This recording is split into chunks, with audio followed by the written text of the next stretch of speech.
사랑하는 하나님, 하나님께서 우리에게 추수감사의 주간을 보내게 하여 주시니 감사합니다. 그 과정 속에서 우리의 삶을 구원하신 예수님을 다시 한번 바라볼 수 있는 시간을 허락하여 주시니 감사합니다. 하나님, 예수님을 믿고 살아가는 삶이 지속이 되면 지속이 될수록 하나님, 예수님께서 우리에게 베풀어 주신 사랑이 점점 희석되는 삶이 되지 않도록 하나님 도와주십시오. 하나님, 그것이 너무나 익숙해져 버렸기 때문에 어느 순간에 과거의 사실로 박제되어 버리는 일이 없도록 하나님께서 도우시고 함께하여 주옵소서. 주님을 믿는 시간이 점점 길어지면 길어질수록 우리의 삶이 하나님 앞에 더 성숙할 수 있게 하여 주시고, 주님을 믿는 삶이 더 길어지면 길어질수록 우리에게 가장 높은 곳에서 가장 낮은 이에게 허락하신 그 하나님의 사랑이 우리의 삶에 순간순간 더 채워질 수 있는 하나님의 사람들이 되도록 주여 도와주옵소서. 창세기의 마지막 부분을 함께 나누게 됩니다. 주님, 이 말씀을 통해서 하나님께서 우리에게 이야기하시고 말씀하시는 것이 무엇인지를 분명히 배울 수 있는 시간 되게 하여 주옵소서. 하나님께서 요셉에게 주셨던 그 은혜가 하나님 우리 모두의 삶에 함께 할 것을 기대해 보는 날이 되게 하여 주옵소서. 모든 말씀을 우리 주님 예수님 이름으로 기도드립니다. 아멘. 이 시간 우리 하나님께서 우리에게 주시는 말씀, 창세기 50장 15절부터 26절까지의 말씀입니다. 창세기 50장 15절부터 26절까지의 말씀, 우리 같은 목소리로 한번 읽도록 하지요. 함께 읽습니다. 시작. 요셉의 형제들이 그들의 아버지가 죽었음을 보고 말하되, 요셉이 혹시 우리를 미워하여 우리가 그에게 행한 모든 악을 다 갚지는 아니할까 하고 요셉에게 말을 전하여 이르되, 당신의 아버지가 돌아가시기 전에 명령하여 이르시기를, 너희는 이같이 요셉에게 이르라. 내 형들이 내게 악을 행하였을지라도 이제 바라건대 그들의 허물과 죄를 용서하라 하셨나니, 당신 아버지의 하나님의 종들인 우리 죄를 이제 용서하소서 하며, 요셉이 그들이 그에게 하는 말을 들을 때에 울었더라. 그의 형들이 또 친히 와서 요셉의 앞에 엎드려 이르되, 우리는 당신의 종들이니이다. 요셉이 그들에게 이르되, 두려워하지 마소서. 내가 하나님을 대신하리이까. 당신들은 나를 해하려 하였으나 하나님은 그것을 선으로 바꾸사 오늘과 같이 많은 백성의 생명을 구원하게 하시려 하셨나니, 당신들은 두려워하지 마소서. 내가 당신들과 당신들의 자녀를 기르리이다 하고 그들을 간곡한 말로 위로하였더라. 요셉이 그의 아버지의 가족과 함께 애굽에 거주하여 110세를 살며 에브라임의 자손 3대를 보았으며, 므낫세의 아들 마길의 아들들도 요셉의 스라에서 양육되었더라. 요셉이 그의 형제들에게 이르되, 나는 죽을 것이나 하나님이 당신들을 돌보시고 당신들을 이 땅에서 인도하여 내사 아브라함과 이삭과 야곱에게 맹세하신 땅에 이르게 하시리라 하고, 요셉이 또 이스라엘 자손에게 맹세시켜 이르기를, 하나님이 반드시 당신들을 돌보시리니 당신들은 여기서 내 해골을 메고 올라가겠다 하라 하였더라. 요셉이 110세의 죽음에 그들이 그의 몸에 향재료를 넣고 애굽에서 입관하였더라. 아멘.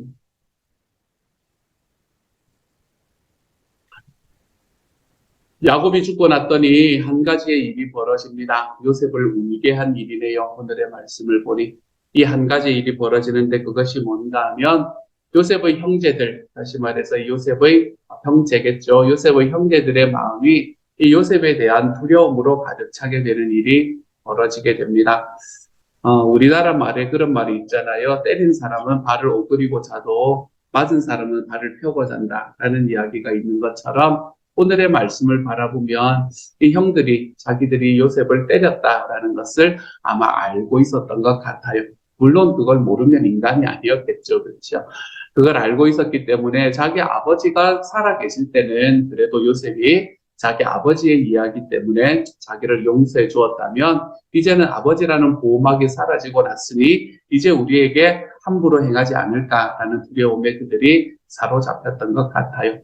자기 아버지와 함께 이곳에 넘어온 지가 벌써 17년이 되었는데 이렇게 이야기를 했다는 말은 17년 동안에 이 사람들이 가지고 있었을 그 마음의 부담감이 대단했겠다라는 생각을 하게 됩니다. 그 땅에서 가장 좋은 것을 누리고 그 땅에서 가장 좋은 것을 가지고 살아가고 있음에도 불구하고 계속해서 자기의 삶은 절대로 안정되어 있지 않을 것 같다는 그러한 마음, 아마 그러한 마음으로 요셉의 형제들은 그 이집트 땅에서 지내지 않았을까라는 생각을 해보게 됩니다.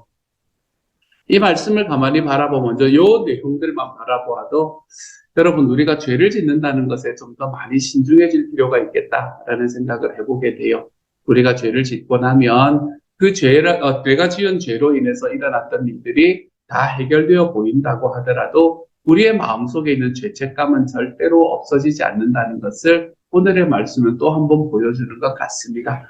우리들의 마음속에 있는 죄책감, 이 죄책감이라는 것은 저는 이제 뭐라고 표현을 하나 하면 그거에 못이 빠지고 난 다음에 남은 이 흔적을 이야기를 하는데, 못이 빠지고는 예수님께서 우리에게 못을 빼주고 그 죄를 없애주셨다고 하더라도 우리들의 마음속에 있는 그 흔적들을 바라보면서 내가 죄인이었지, 내가 죄인이었기 때문에 그 죄인이었음에도 하나님께서 나를 사랑하셔서 내 주님이 십자가로 나의 죄를 용서하시고 그 죄의 못을 뽑아주셨지 라고 이야기하는 이런 하나님의 사랑에 대한 이 감사함으로 나아가면은 별 문제가 없는데, 그 마음속에 있는 그 남아있는 흔적들을 바라보면서 내가 예전에 살아갔던 삶을 또 떠올리고 그때 내가 이렇게 살아갔던 것이 또 힘들어지고 그러면서 주변 사람들과의 관계 속에서 또 어그러지게 되는 그런 일들을 우리는 참 많이 경험하게 되는 것 같아요.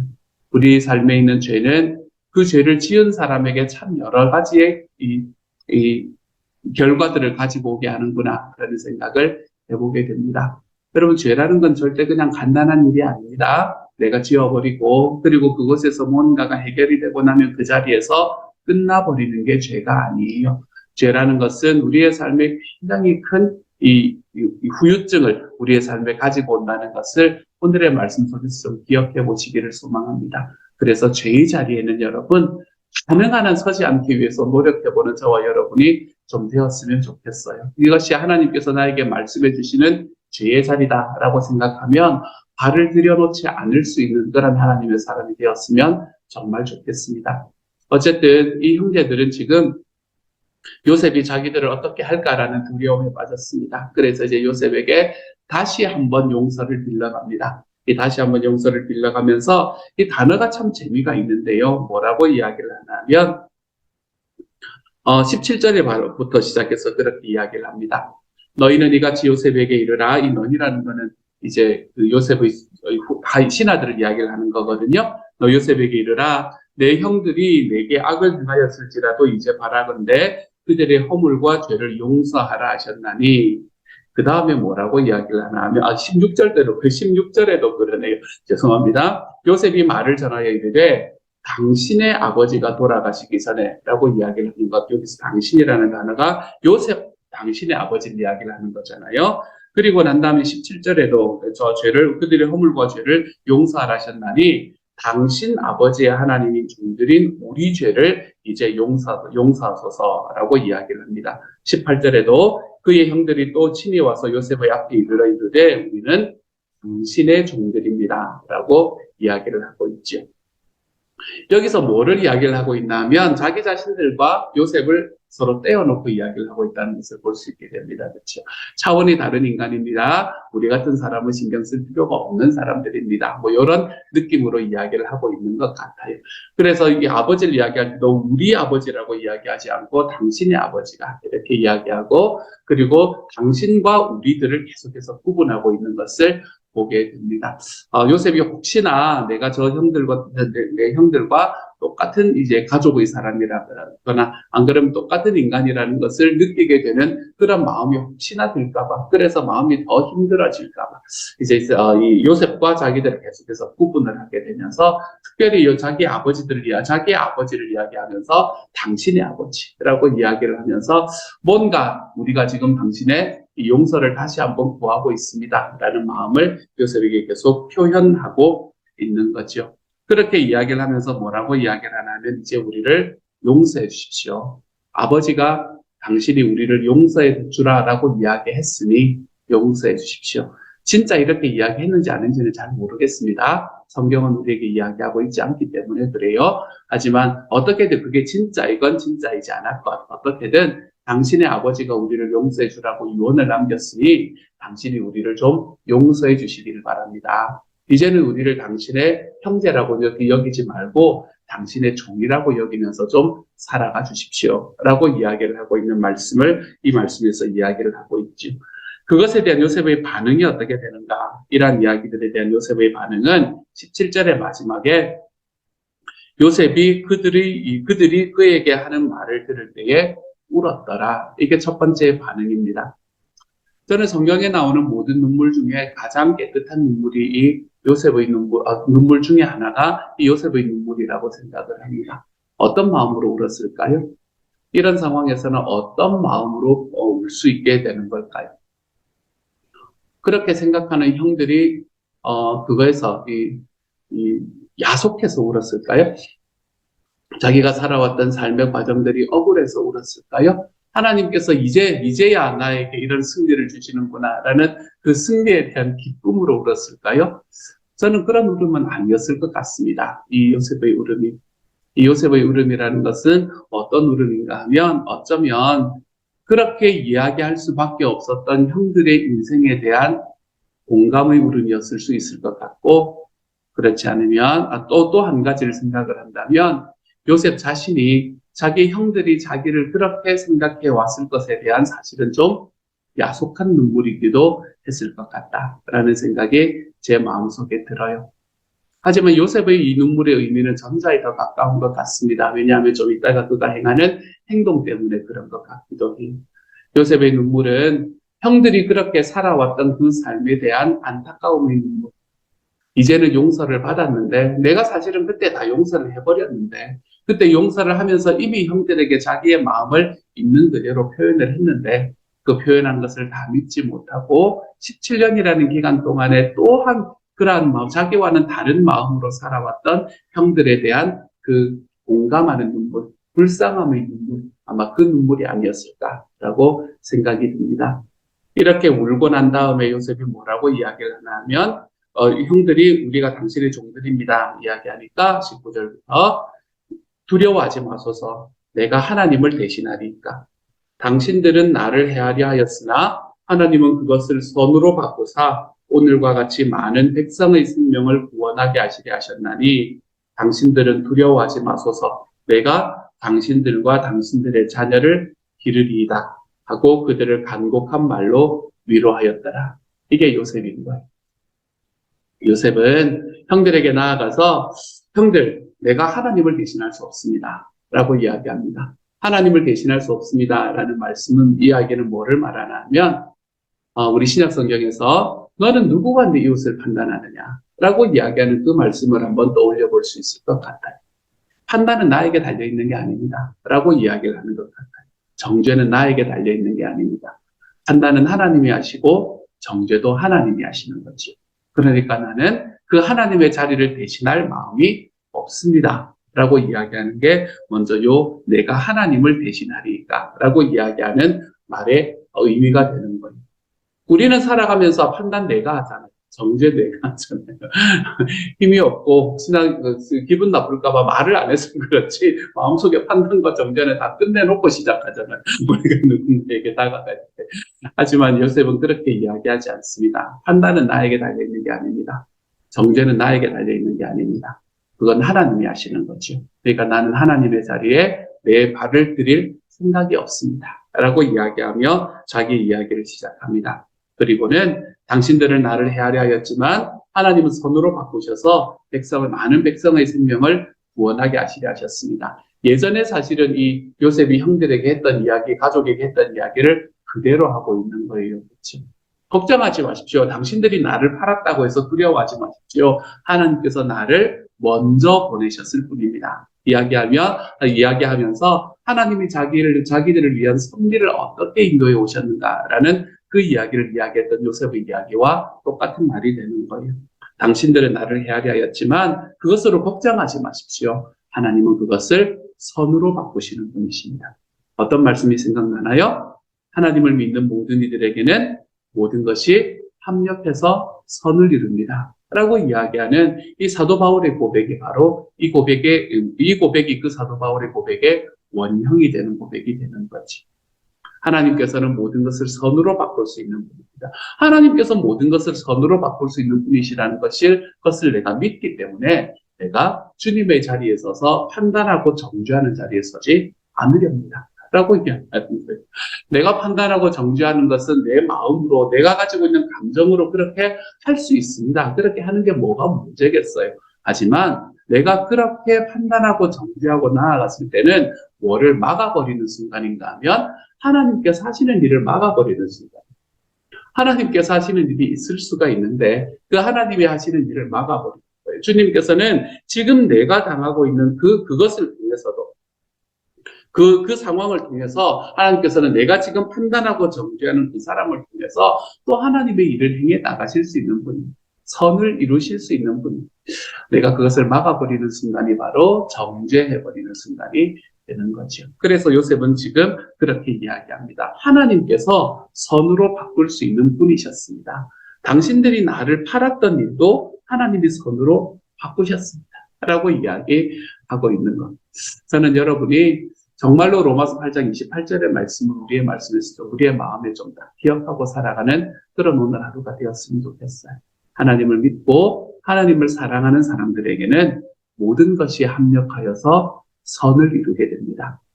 저는 이 하나님을 좀 마음속에 기대하고 살아가 볼 수 있는 저와 여러분이 되어가시기를 소망합니다. 그래서 우리의 삶에서 함부로 하나님의 자리에 서려고 하는 자리에 우리가 좀 서지 않기를 소망합니다. 그래서 하나님께서 하시도록 하나님이 선을 베푸실 수 있는 그 공간들을 늘 열어드리며 살아가 볼 수 있는 하나님의 사람이 되어가시기를 우리 주님 이름으로 소원합니다.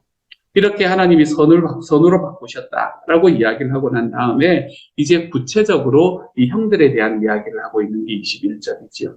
그러니까 당신들은 두려워하지 마십시오. 예수님을 믿게 되면 두려워하는 마음이 사라지는 것 같아요.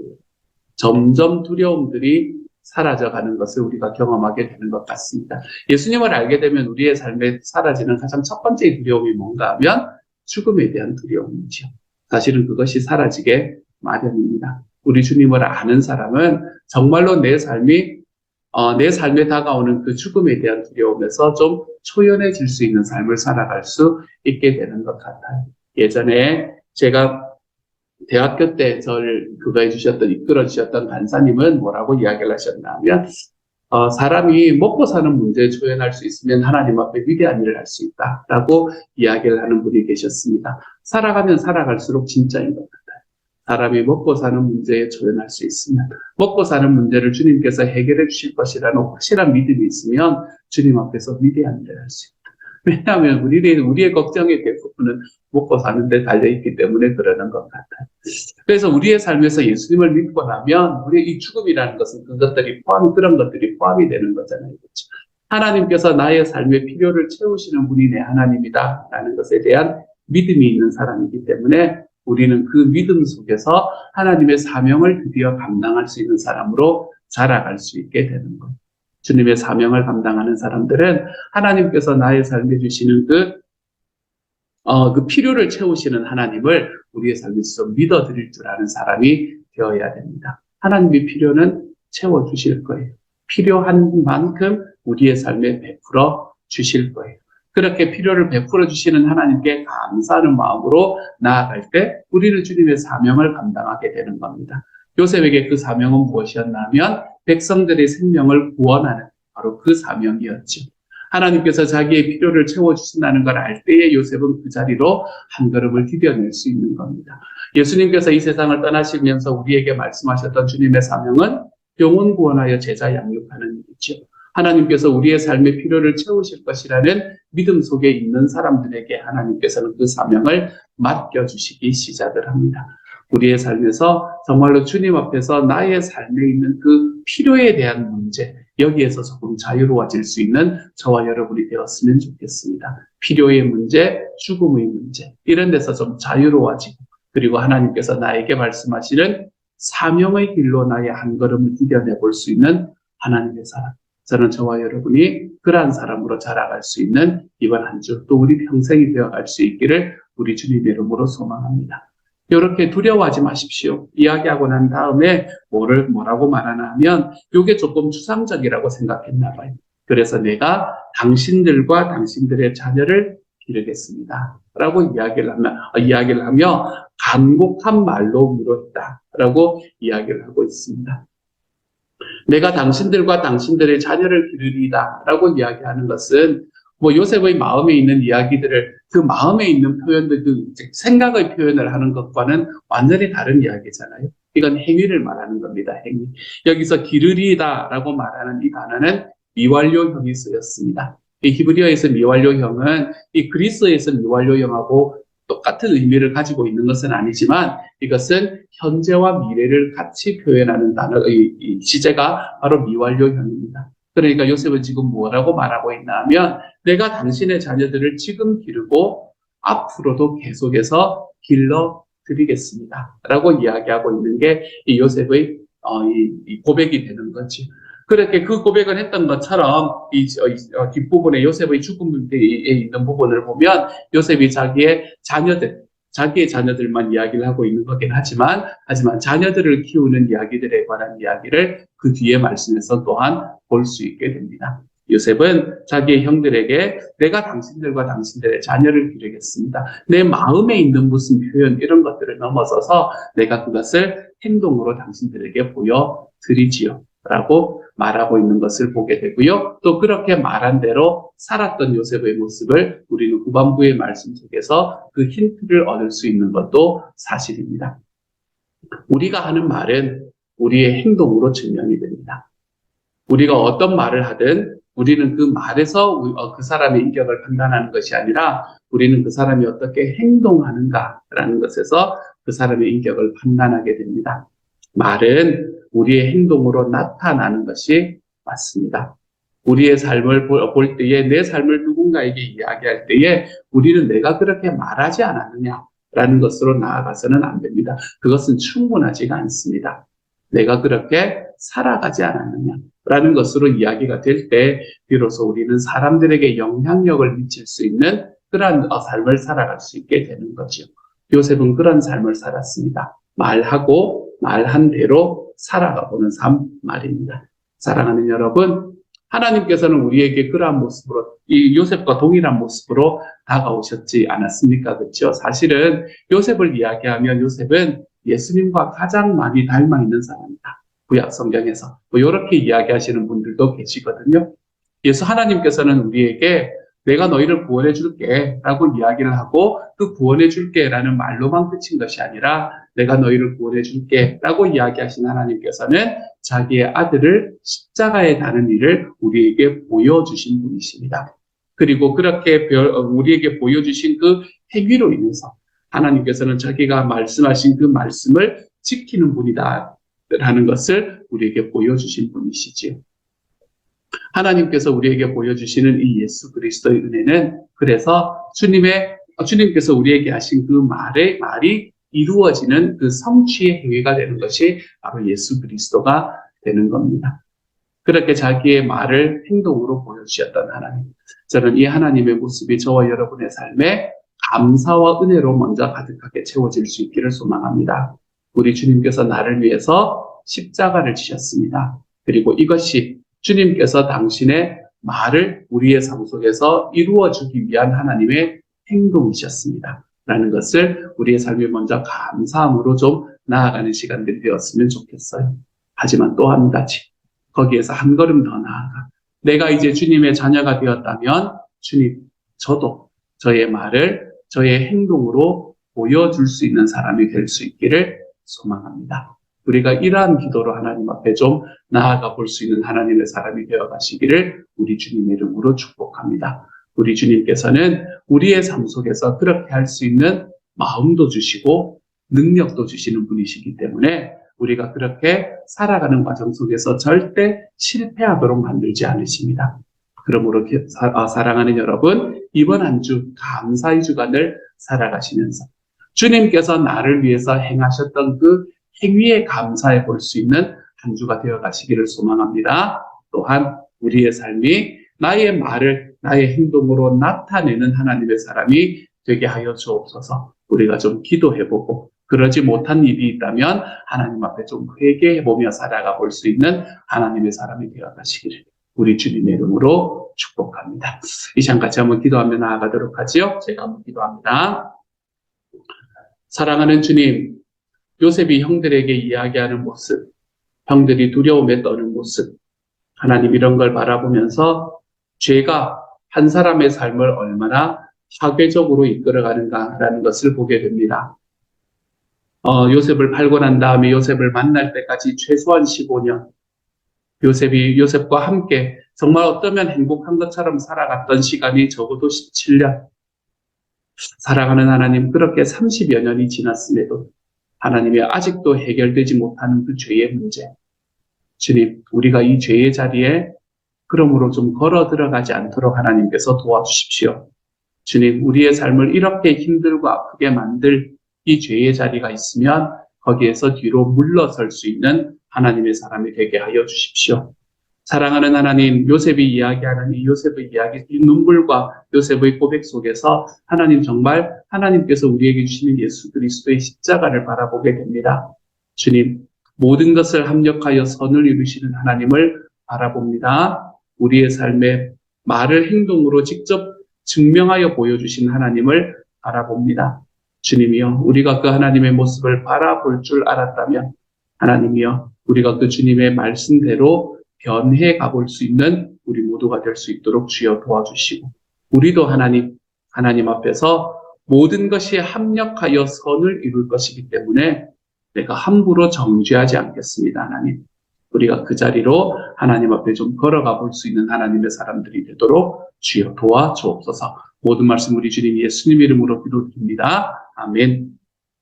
하늘에 계신 우리 아버지여, 이름이 거룩히 여김을 받으시오며 나라의 임하옵시며 뜻이 하늘에서 이룬 것 같이 땅에서도 이루어지이다. 오늘날 우리에게 일용할 양식을 주옵시고 우리가 우리에게 죄 지은 자를 사하여 준 것 같이 우리 죄를 사하여 주옵시고 우리를 시험에 들게 하지 마옵시고 다만 악에서 구하옵소서. 대개 나라와 권세와 영광이 아버지께 영원히 있사옵나이다. 아멘.